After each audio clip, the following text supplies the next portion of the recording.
സമൂഹമാധ്യമങ്ങളിലൂടെ തരംഗമാകുന്ന cockroach party നിരത്തുകളിലിറങ്ങി പ്രതിഷേധത്തിന് തയ്യാറെടുക്കുന്നു. ബംഗളൂരുവിൽ കോക്രോച്ച് അംഗങ്ങൾ തെരുവിൽ ഇറങ്ങിയേക്കുമെന്ന സൂചനയെ തുടർന്ന് പോലീസ് നഗരത്തിൽ കനത്ത സുരക്ഷ ഏർപ്പെടുത്തിയിരിക്കുകയാണ്. ടെക്കുകളുടെ ഇടയിലാണ് പുതിയ മൂവ്മെന്റിന് വലിയ സ്വാധീനം. IT കേന്ദ്രമായ ബംഗളൂരുവിൽ പ്രത്യേക സുരക്ഷയൊരുക്കുന്നതിന് കാരണം ഇതാണ്. എന്നാൽ ഇത്തരം പരസ്യ നീക്കങ്ങൾക്കൊന്നും ആരും ആഹ്വാനം നൽകിയിട്ടില്ലെന്നാണ് കോക്രോച്ച് പാർട്ടിയുടെ സ്ഥാപകൻ അഭിജിത് ദീപ്കെ പറഞ്ഞത്. നാളെ ഒരു മനുഷ്യ ശൃംഖല ബംഗളൂരു നഗരം കേന്ദ്രീകരിച്ച് പ്രഖ്യാപിച്ചിരിക്കുന്നു. അങ്ങനെ തെരുവിലിറങ്ങി സംഘടിക്കുന്നു എന്നതാണ് പുറത്തു വരുന്ന ചില അഭ്യൂഹങ്ങൾ. പക്ഷേ അത് പൂർണ്ണമായും അതിൻ്റെ സ്ഥാപകനടക്കം സോഷ്യൽ മീഡിയയിൽ അതിന് തുടക്കമിട്ട ആളടക്കം അത് നിഷേധിക്കുകയാണ്. അതിനപ്പുറം അത്തരം സംഘടിത രൂപമൊന്നും ഇതുവരെ പ്രകടമായിട്ടില്ല. പക്ഷേ ബംഗളൂരുവിൽ ഇത്തരം ചില നീക്കങ്ങൾ ഇത്തരം ചില സൂചനകൾ പുറത്തു വന്ന പശ്ചാത്തലത്തിൽ സുരക്ഷാ ക്രമീകരണങ്ങൾ അവിടെ പോലീസ് ഒരുക്കിയിട്ടുണ്ട് എന്നതാണ് സാഹചര്യം. നമുക്കറിയാം, ഇത്തരം ഡിജിറ്റൽ പ്ലാറ്റ്ഫോമുകളിലൂടെ നടക്കുന്ന ആശയവിനിമയങ്ങൾ ഒരു കൃത്യമായ സംഘടിതമോ അല്ലെങ്കിൽ ഒരു നേതൃനിരയോ ഒന്നുമില്ലാത്ത ഈ നീക്കങ്ങളിൽ പലപ്പോഴും സമാന്തരമായ നീക്കങ്ങൾ എപ്പോഴും പ്രകടമാണ്. നമ്മൾ കണ്ടിട്ടുണ്ട്. വാട്സപ്പ് വഴി ഹർത്താൽ പോലും ഉണ്ടായ അനുഭവങ്ങളൊക്കെ നമുക്ക് മുന്നിലുണ്ട്. അപ്പോൾ രാജ്യത്തും അത്തരം ചില സൂചനകൾ കണ്ടു തുടങ്ങി എന്ന് വേണം നമുക്ക് ഇതിൽ നിന്ന് മനസ്സിലാവാൻ. മറ്റൊരു കാര്യമുള്ളത്, ഈ IT മേഖലകൾ, പ്രത്യേകിച്ച് ടെക്കുകൾ കൂട്ടത്തോടെ ഈ ഒരു ഫോർമേഷൻ്റെ ഈ ഒരു മൂവ്മെൻറ്റിൻ്റെ ഭാഗമായിട്ടുണ്ട്. ബംഗളൂരു ഒരു IT മേഖലയാണ്. സ്വാഭാവികമായും ടെക്കുള്ള മേഖലകളിൽ അത്തരം സംഘാടനമൊക്കെ നടക്കാനുള്ള സാധ്യതകളുണ്ട്. ചിലപ്പം ചില സോഷ്യൽ മീഡിയ ആഹ്വാനങ്ങൾ പോലും മതി ഇത്തരം ആളുകൾ തെരുവിലിറങ്ങാനുള്ള സാധ്യത. അത് സ്വാഭാവികമായി ക്രമസമാധാന പ്രശ്നങ്ങൾ, സുരക്ഷാ ഭീഷണി പോലെയുള്ള സാഹചര്യങ്ങളൊക്കെ ഉണ്ടാക്കും. ആ ഒരു ജാഗ്രത കാട്ടലാണ് ഉണ്ടാവുന്നത്. അതുകൊണ്ട് തന്നെ രാജ്യത്തെ പൊതുവായ ടെക്കി മേഖലകളിലൊക്കെ അതിൻ്റെ ഒരു പ്രതിഫലനം ഉണ്ടായേക്കുമോ അല്ലെങ്കിൽ അതിൻ്റെ നീക്കങ്ങൾ ഉണ്ടാകുമോ എന്ന സാഹചര്യങ്ങളൊക്കെ കണക്കിലെടുക്കുന്നുണ്ട്.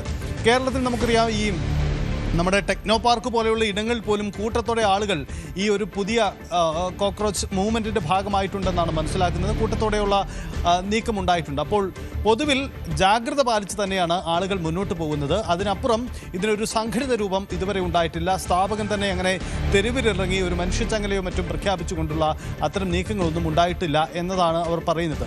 പക്ഷേ ഒരു കാര്യമുള്ളത്, ഈ കേന്ദ്രമന്ത്രി ധർമ്മേന്ദ്ര പ്രധാനെതിരെ ഒരു നീക്കമായി തന്നെ ഇത് സമൂഹ മാധ്യമങ്ങളിൽ ഇപ്പോൾ ഈ കോക്രോച്ച് പാർട്ടിയുടെ കൂട്ടായ്മകളിൽ മാറുന്നുണ്ട് എന്നൊരു സാഹചര്യം കൂടി ഉണ്ടായിട്ടുണ്ട്. പ്രത്യേകിച്ചും പരീക്ഷാ നടത്തിപ്പിലെ ക്രമക്കേടുകൾ അടക്കം ഉന്നയിച്ചുകൊണ്ടുള്ളൊരു പരസ്യ നീക്കം. ഇപ്പോൾ അതൊരു പരസ്യ നീക്കമായി തെരുവിലേക്ക് ഇറങ്ങണം എന്ന രീതിയിലാണ് ഈ മനുഷ്യച്ചങ്ങലയുമായി ബന്ധപ്പെട്ട് നടന്ന ആഹ്വാനം. പക്ഷേ അങ്ങനെയൊന്നും ഉണ്ടാവുന്നില്ല എന്ന കാര്യമാണ് ഇതുവരെ വന്നിരിക്കുന്നത്. ഇതുവരെ ഔദ്യോഗികമായി തന്നെ അത്തരം നീക്കങ്ങളൊന്നും ഉണ്ടായിട്ടില്ല.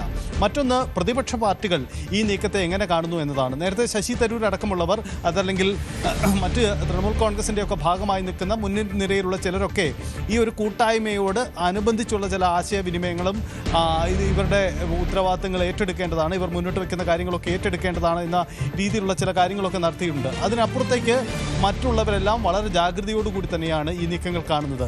അഭിലാഷ്, ഒരു പുതിയ നീക്കം കൂടി ഉണ്ടാവുന്നത്, ഈ CJPക്ക് ബദലായി കോക്രോച്ച് ജനതാ പാർട്ടിക്ക് ബദലായി ഒരു പുതിയ മൂവ്മെൻറ്റ് കൂടി ഇപ്പോൾ സമൂഹ മാധ്യമങ്ങളിൽ പ്രഖ്യാപിച്ച് നടക്കുന്നുണ്ട്. അതാണ് OJP എന്നത്.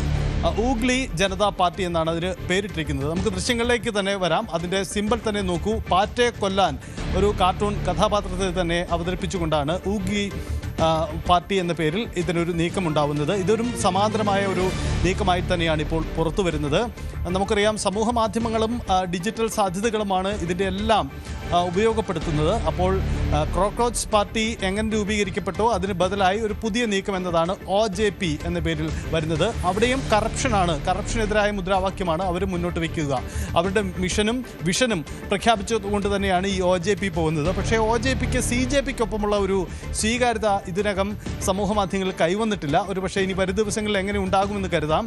OJPക്ക് പിന്നിൽ CJPയുടെ നീക്കങ്ങൾ, അതായത് കോക്രോച്ച് മൂവ്മെൻറ്റിന് എതിരെ നിൽക്കുന്ന രാഷ്ട്രീയ പാർട്ടികളാണ്, അല്ലെ ഭരണകൂടമാണ് ഇതിന് പിന്നിൽ എന്ന ഒരു ആക്ഷേപം മറുവശത്തുനിന്നും ഉയരുന്നുണ്ട്. പക്ഷേ എന്തായാലും രസകരമായ ഒരു കാര്യം, സമൂഹ മാധ്യമങ്ങളിൽ ഇങ്ങനെ 2 പ്ലാറ്റ്ഫോമുകൾ ഉണ്ടാവുന്നു എന്നതാണ്.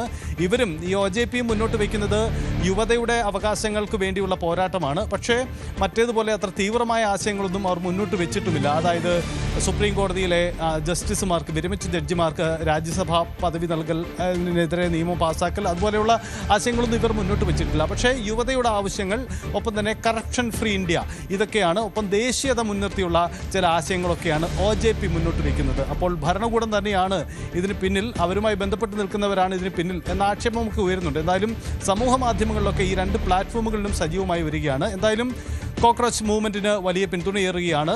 ഇൻസ്റ്റാ അക്കൗണ്ടിലടക്കം ഏകദേശം 20 മില്യണിലധികം ഫോളോവേഴ്സ് ഇതിനകം തന്നെ ആയിക്കഴിഞ്ഞു. ഒപ്പം തന്നെ ആദ്യം അവരുടെ എക്സ് അക്കൗണ്ടിന് ചില നിരോധനമൊക്കെ വന്നു. പക്ഷേ ബദലായി കോക്രോച്ച് ബാക്ക് എന്ന പേരിൽ ഒരു പുതിയൊരു മൂവ്മെൻറ്റ് ആരംഭിക്കുന്നു. അങ്ങനെ ഒരു പുതിയ എക്സ് അക്കൗണ്ടും അവർ ആരംഭിച്ചിട്ടുണ്ട്. അതിനും വലിയ പിന്തുണ ഏറിയിട്ടുണ്ട് എന്നതാണ് സാഹചര്യം. എന്തായാലും പരസ്യ നീക്കങ്ങൾ, തെരുവിലിറങ്ങിയുള്ള പരസ്യ നീക്കങ്ങളൊന്നും ഉണ്ടാവില്ല എന്ന് അതിൻ്റെ സ്ഥാപകർ ഉറപ്പ് നൽകുന്നു.